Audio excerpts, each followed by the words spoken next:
Unidade 3. Cidadania e movimentos sociais. Aula 16.2. Conteúdo: os tupis e os portugueses. Encontros e desencontros. Habilidades: analisar as perdas culturais da etnia tupi-guarani. Reconhecer as contribuições indígenas para as sociedades atuais. Muito bem, a professora Beth nos falou sobre os encontros, né? O encontro de duas culturas. E agora nós vamos falar do desencontro, certo? Vamos lá então, falar dos desencontros? O desencontro de culturas, promovido pelos primeiros contatos entre europeus e indígenas, ganhou nova força a partir de 1516, quando Dom Manuel, rei de Portugal, enviou navios ao novo território para efetivar o povoamento e a exploração do território. Vocês lembram que nós falamos que os portugueses vieram aqui, tomaram posse do território e foram embora, né? Foram para as Índias Orientais lá buscar especiarias. E aí ficou um tempão aí sem que os portugueses dessem atenção para o território. Porém, outras nações começaram a perceber que aqui, né, tinha esse território todo aí, e começaram a tentar também tirar uma casquinha. Com isso, Portugal vai começar um processo de exploração do território. E aí é nesse processo que nós vamos ver como que se dá esse desencontro de culturas. Os indígenas resistiram à tentativa de submissão e extermínio, expulsando rapidamente os portugueses. Ilusão e mito nós acharmos que os indígenas eles aceitaram de forma pacífica, né, e submissa a exploração dos portugueses. Não é verdade. Eles resistiram, e resistiram muito, né? Porém, nós vamos ver no processo como que aconteceu. Então, até 1530, a ocupação portuguesa ainda era bastante tímida, né? Somente no ano de 1531, o monarca português Dom João III enviou Martim Afonso de Souza, estão lembrados aí do nosso Martim Afonso de Souza, que é o primeiro governador, né, geral, nomeando o capitão-mor da esquadra e das terras coloniais, visando efetivar a exploração mineral e vegetal da região e a distribuição das chamadas Seis Marias. O que são as Seis Marias, professor? São lotes de terra, grandes lotes de terras. Eles pegaram o território, dividiram, né, em grandes lotes e aí entregaram essas terras para os chamados donatários, que seriam as pessoas que iam explorar essa região. Tirando aí o pau-brasil, que é o primeiro momento de exploração, e também procurando se encontrava aí aquilo que eles mais queriam, que era os metais preciosos, como nós temos sempre colocado. É isso, então, a partir daí, começa a explorar o território que nós chamamos hoje de Brasil. É o território que os portugueses vieram tomar posse, e como nós vimos, essa terra aqui não era uma terra vazia, não era uma terra abandonada. Essa terra tinha donos, Quem eram os donos das terras? Eram os indígenas, que erroneamente nós chamamos de indígenas, porque aqui moravam os tupis, aqui moravam os tchucarramãs, aqui moravam os apurinãs, os Jamamadis, os Tucanos, os Barés, os Manaós, essa infinidade de tribos que nós vamos ver que habitavam aqui, que eram povos que habitavam a região. Então, assim, não era um vazio, a terra não era vazia, porque a ideia que parece que a história conta é de que aqui não habitava ninguém, que isso aqui não era terra de ninguém. Não, a terra tinha dono, tinha dono. E os portugueses, então, invadiram um território que era de pessoas que viviam aqui. E que, como a professora falou para vocês, receberam os portugueses de forma amigável. Receberam de braços abertos e não sabiam que esses camaradas vinham aí para lhes tirar a vida, né? Para lhe explorar, para lhe escravizar, certo? Então vejam lá, a submissão e o extermínio dos indígenas pelos europeus estavam apenas começando na história do Brasil. Entretanto, não devemos esquecer a resistência que os povos indígenas empreenderam e empreendem. É interessante que se chame a atenção para isso, porque muitas vezes, quando nós falamos da história dos indígenas, a gente fala como se eles não existissem mais, né? Como se os portugueses tivessem vindo aqui, tivessem exterminado, né? Não, eles mataram muitos, mas ainda tem muitos índios aqui, né? Os que restaram também resistem, e resistem bravamente, né? Resistem bravamente, certo? Então vamos lá. No período de conquista do Novo Mundo, muitos índios morreram por causa de armas de fogo. Nós vimos que os europeus dominavam, né, a técnica da arma de fogo, conheciam a pólvora, e os nossos indígenas aqui, o seu armamento era apenas arco e flecha. Então, essas armas de fogo usadas pelos europeus nas guerras de conquista fez com que muitos indígenas, muitas tribos fossem dizimadas, né? Porque eles tinham o domínio maior, né, da força no sentido das armas.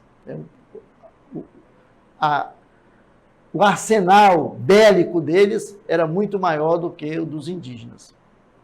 E muitas vezes faziam um ataque covarde, né? Chegavam à noite, cercavam, como a professora mostrou para vocês, as aldeias, como é que elas eram construídas, e o material dessas construções era palha, que vocês conhecem aí, madeira e palha, muito fácil de pegar fogo. Eles cercavam, né? Tocavam fogo, e aí, quando os indígenas iam saindo das ocas, eles iam matando, né? Então, essas mortes também foram motivadas não só pela guerra, pela arma de fogo, mas também pelas doenças trazidas pelos brancos, chegando a serem mais letais do que as próprias armas de fogo dos europeus. Outro quesito que causou a mortalidade e a mortandade, né, desses indígenas foi a submissão pelo trabalho escravo ou a resistência à escravidão. Então, alguns se submeteram à escravidão, outros não se submeteram, resistiram, e aí houve a morte. Desses índios, o trabalho era tão cruel e tão intenso, né, que, segundo os historiadores nos relatam, a expectativa de vida dos indígenas não chegava a 30 anos. Né? Eles morriam antes de 30 anos porque o trabalho era muito exaustivo, né? Era muito cruel. Provavelmente aí na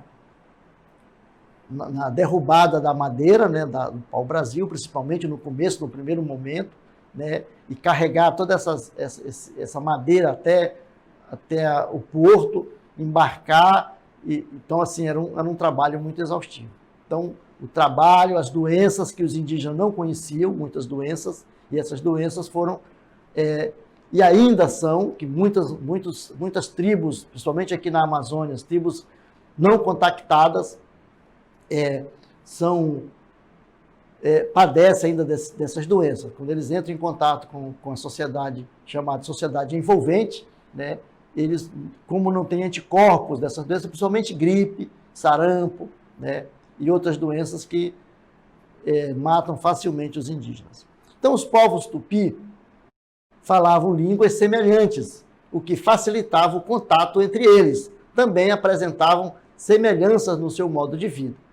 Por isso, os portugueses tiveram facilidade, né, de aprisionar esses povos também.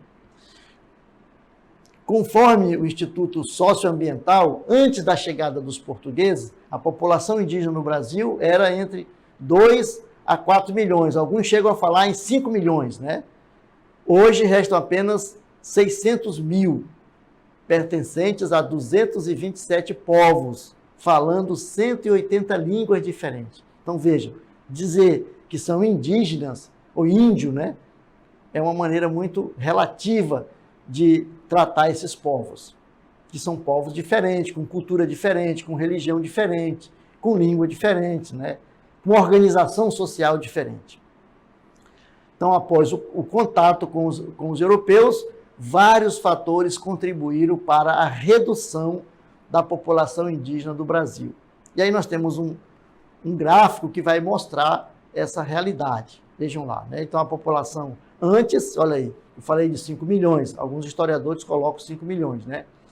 E os portugueses, os indígenas hoje. Então, assim, a disseminação, a extinção praticamente dos indígenas foi muito forte. Então, foi um processo de dizimação realmente, né? Você sair de 5 milhões para 600, 900 mil é uma baixa muito grande, muito alta, né? Certo? Então, vamos lá. Então, os fatores da redução da população. Nós passamos de 5 milhões para 600, 900 mil. Então, as mortes ocasionadas por conflito de guerra, como nós já falamos, né? Uma vez que as armas de fogo usadas pelos europeus eram superiores aos arcos e flechas dos indígenas, né? Muitos usavam porretes, etc. A proliferação de doenças, né, para a gente reforçar, como gripe, sarampo, coqueluche, tuberculose, tifo, varíola, sífilis, né, e tantas outras, até então desconhecidas aqui pela população, que foram introduzidas pelos europeus, contra as quais os indígenas não possuíam defesas naturais, isto é, anticorpos, né, para poder combater a doença, para estar imune, né, dessas doenças. Então, quando eles pegavam doenças, eles morriam, porque não tinham anticorpos para combater.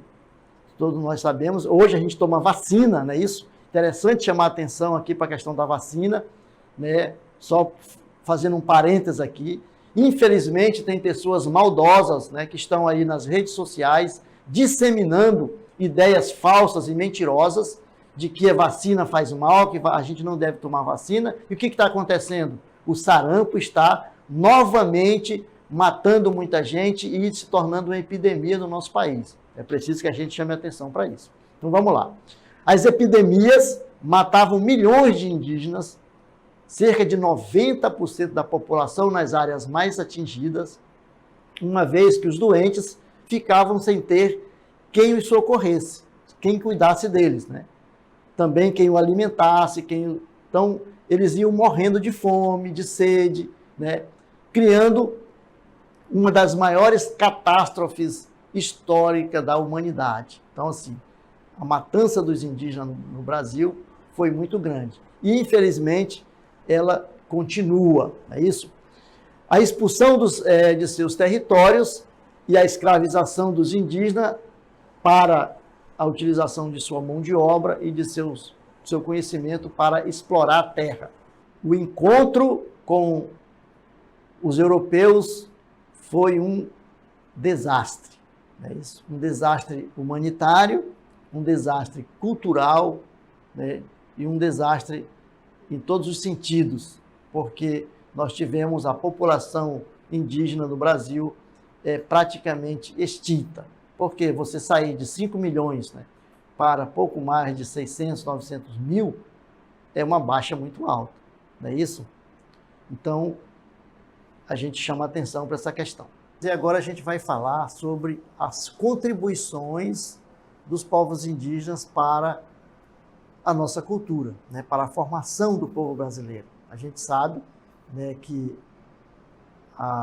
os indígenas são um dos 3 povos aí que deram origem, né, à nossa cultura, à nossa etnia, né, ao povo brasileiro. Nós somos aí a formação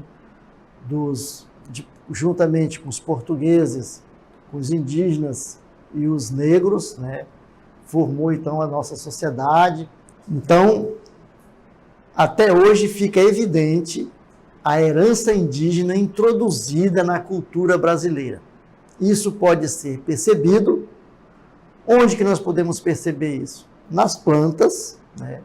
Plantas alimentícias, que nós podemos colher na floresta, nas plantas medicinais, que a gente até hoje utiliza como remédio, e, né, os estimulantes em geral que a gente pode encontrar na natureza. A nossa Amazônia, a nossa floresta amazônica e a cultura, o conhecimento tradicional dos povos indígenas, eles são fundamentais, né, para a civilização, não só para o Brasil, mas para a civilização do mundo, para a humanidade. Porque na floresta nós temos aí uma verdadeira farmácia, né? Essa biodiversidade que nós temos, tanto na flora como na fauna, são importantes, e aí nós temos remédios que vão ainda salvar a humanidade. É preciso, então, que nós saibamos cuidar, né, da nossa floresta. É preciso a gente perceber que a floresta ela tem muito mais valor em pé do que no chão derrubado, né? Ela vale muito mais em pé, porque nós temos aí os remédios, e nós temos mais do que isso, nós temos que valorizar e respeitar e estudar, né, o conhecimento tradicional dos povos da Amazônia. Porque se nós fizermos isso, a humanidade toda vai ganhar, porque nós temos muita coisa ainda aí para ser descoberto na nossa floresta, e os indígenas que vivem aqui no Brasil inteiro, mas principalmente na região Amazônia, têm muito a contribuir com o Brasil e com a humanidade. Vejam lá.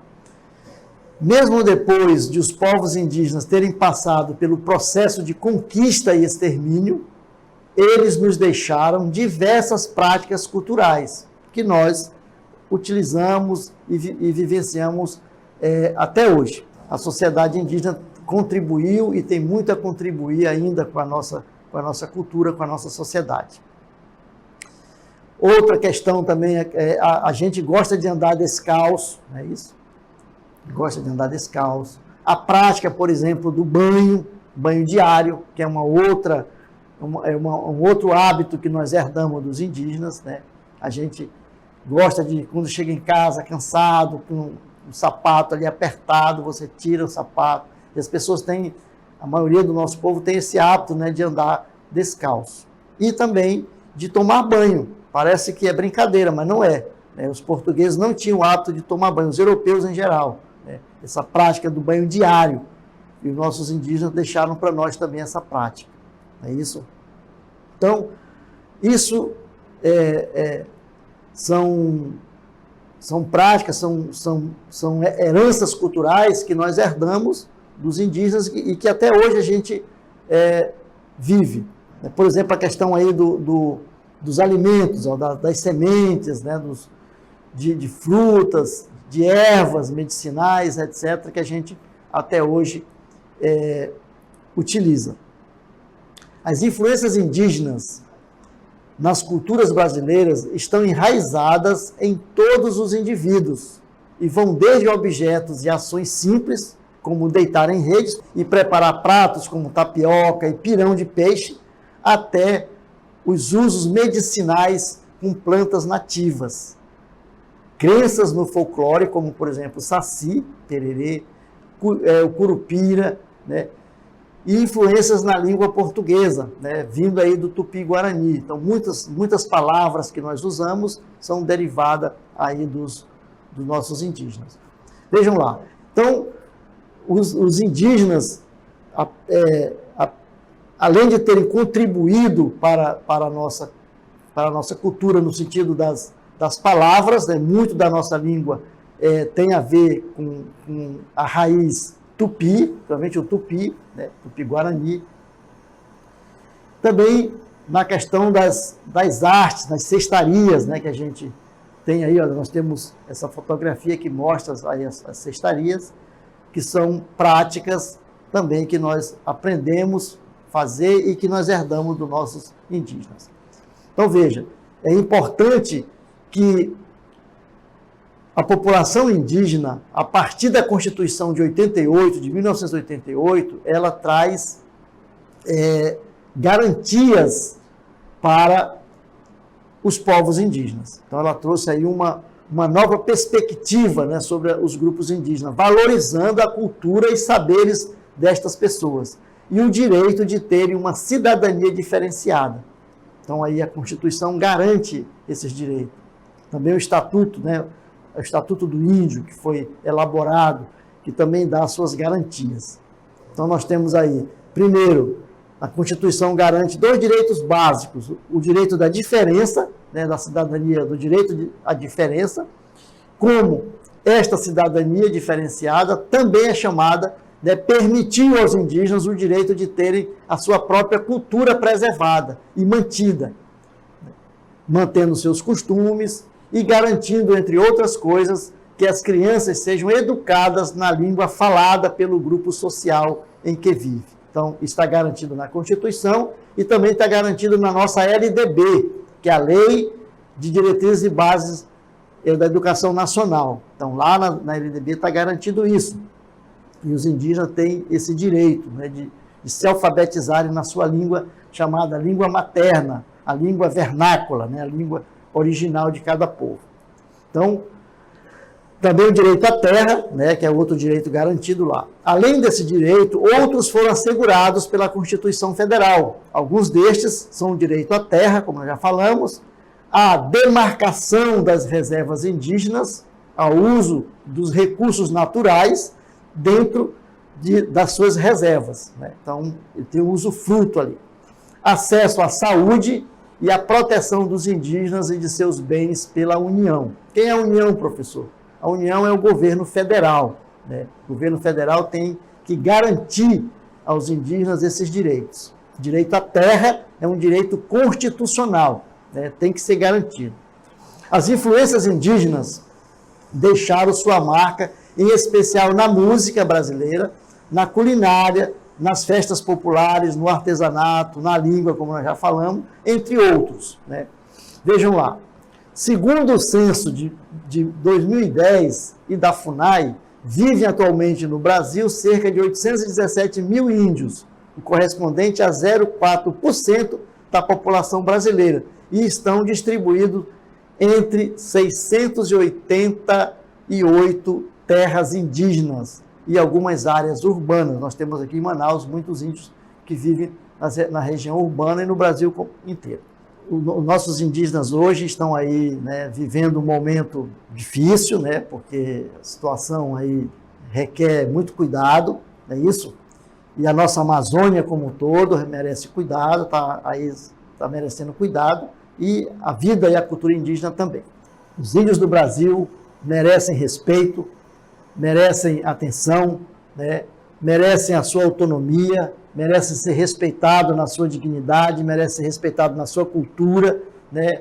Merece ter suas terras preservadas, merece ter suas terras demarcadas, porque a terra para os indígenas é muito mais do que apenas o capital, apenas tirar dela lucros, tirar dela minério, tirar madeira. A terra é vida, a terra é cultura, faz parte da própria vida, é uma parte intrínseca, né, da cultura indígena. Sem a terra, eles também não vão viver.